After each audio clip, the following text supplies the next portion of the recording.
Well, it seems like every day I think, you know what, this is going to be a slow day, a nice, easy day. Just a whole bunch of little things trickle in. Nothing serious, just updates, I guess. I've had a few messages from people over the last week. Now, obviously, we don't have the bills out yet. Wendy is working on them. Amy was sick, which took away too. She could have had everything she needed done in those 2 days, but she's away until the weekend now. So Wendy's left putting stuff together. You're probably not going to have your bills until Tuesday. And I apologize. Behind the scenes, we're trying to build something that makes it easier and a little more streamlined for our billing, but it takes time, right? This is a big ship and it's hard to turn sometimes. So I appreciate your patience. Those will be out, I suspect, Monday or Tuesday. But more concerning, I've had 4 or 5 emails from people now saying, hey, I haven't got an invoice for this horse for the last 2 months.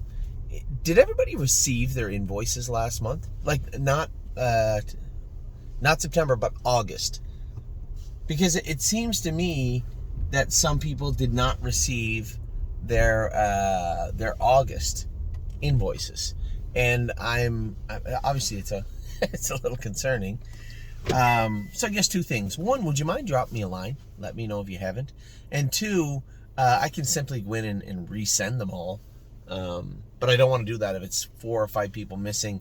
If you're missing your invoice, if it wasn't emailed to you, you can obviously go on your profile and the amount is on there, regardless if it was emailed or not. But I would like to know, because I know that Amy emailed half the list out and Wendy did the other half of the list. And sometimes they jam. I don't know what the hell they are. Anyway, curious as to that. A number of people saying, hey, I didn't get my update for Sunday. Maybe, did I not load it? I thought I did. My apologies. That doesn't happen very often, but Sunday. I guess you're looking for Sunday's list.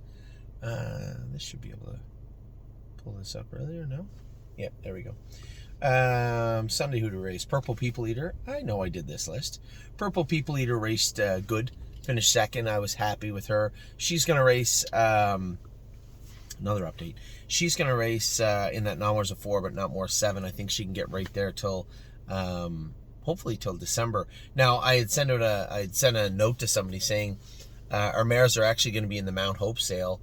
This is a gigantic Amish sale, and I should have been more clear. I thought I was, but a couple of people did message me saying, Anthony, why are we selling them to the Amish? Well, we just sold Princess Dream and Punch the Clock to the Amish. This isn't people looking for mail delivery horses or buggy horses. These are standard-bred breeders in the Amish community that clearly have an abundance of money to purchase these mares, and they are meant for breeding standard-bred horses. Some of the biggest breeders in the industry, you may not know or think about it, but they are Amish people, and these mares would be meant obviously for breeding.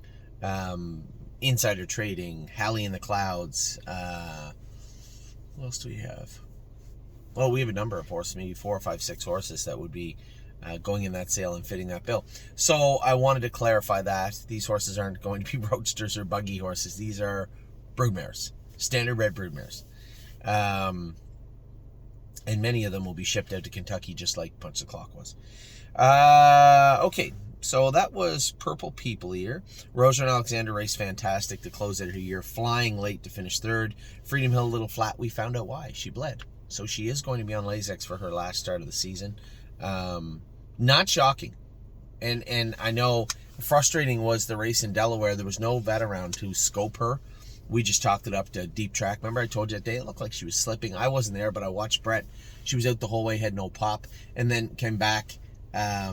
She raced poor for Dave in the Meadows, or in Dayton. Did not scope with blood that night. Come back and won her next start nice and easy. Somewhere between that start and Sunday night, there's been an issue, and she bled. Not a lot, but enough that you could see it on Monday morning. So enough to put her on Lasix. She'll race her last start as a 2-year-old on Lasix. Fire and Shine was fantastic. Closed out her year with 2 very, very good wins. A driving off winner in 57-1. Happy with her. Love and Affection raced great. Got her steering. Everything squared away. Chris said she was steering good. raced good, very happy with her. Widespread Panic, we made some significant shoeing changes on him. They should help. We'll see how he races next week. Now on Monday, All Gas, No Brakes made that break. Jumped on his foot a little bit, but Dominic said it's fine. It's just on the hoof area, not up in the meat where he got himself last time. Somebody said, well, we should just wear more boots on him. Just hold on.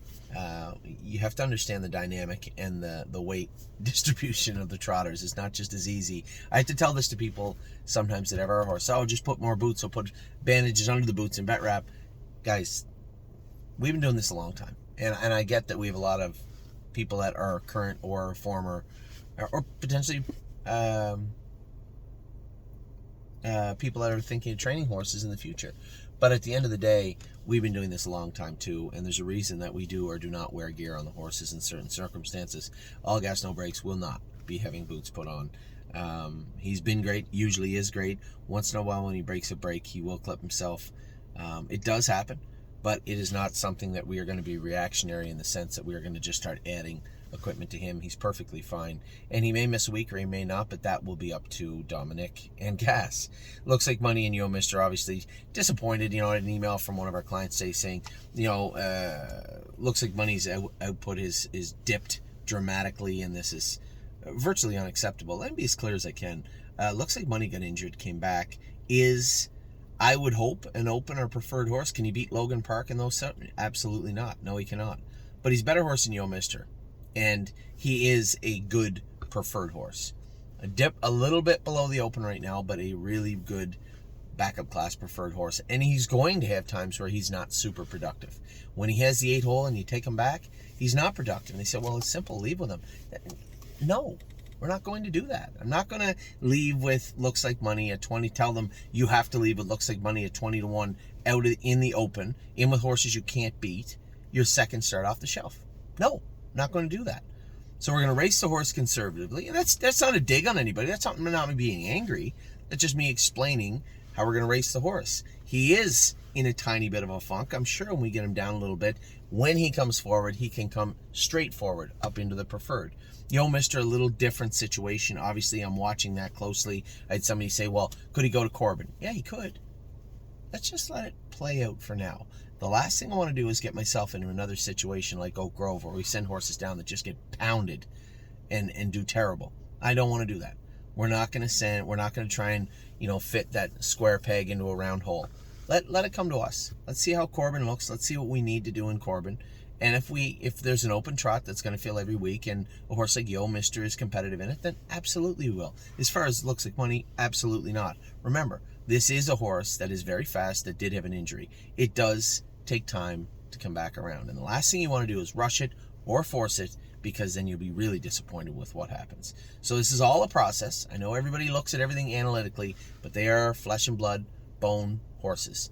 And we have to make sure we do right by them. If they aren't completely perfect right now, especially a horse that should be fresh, might be something else going on. It doesn't appear to be, but we're going to keep our guard up until we know the horse is ready to move forward in a big way. So to everybody, I get it. I get your emails. I appreciate them. And hopefully I've answered them all as plainly as I can. But they're not always going to be the same thing I said to Megan the other day. Relax. They're not always going to be good. And that actually rings true as to last night. I know I never got any messages, but I'm sure I had some people saying, hey, Tenacious Hanover was terrible. Yeah, he wasn't good. Now, he was third out of the 8 hole in 55. He wasn't horrible, but for what we paid for him, what we expect him to be, I believe I would have to agree. He was poor last night. Now, we are making changes. We put flip-flops on him up front, took the bars off him behind. I thought he was adequate. Now, that transition itself for a horse that's never been in flip-flops to flip-flops, little different feel. Was he getting the track well enough? You could argue maybe not. Maybe we need to put aluminum tips on those shoes instead of the steels that he has on. But here's a horse that is fast and is going to be fast, and we will move him probably over to Tim's at some point.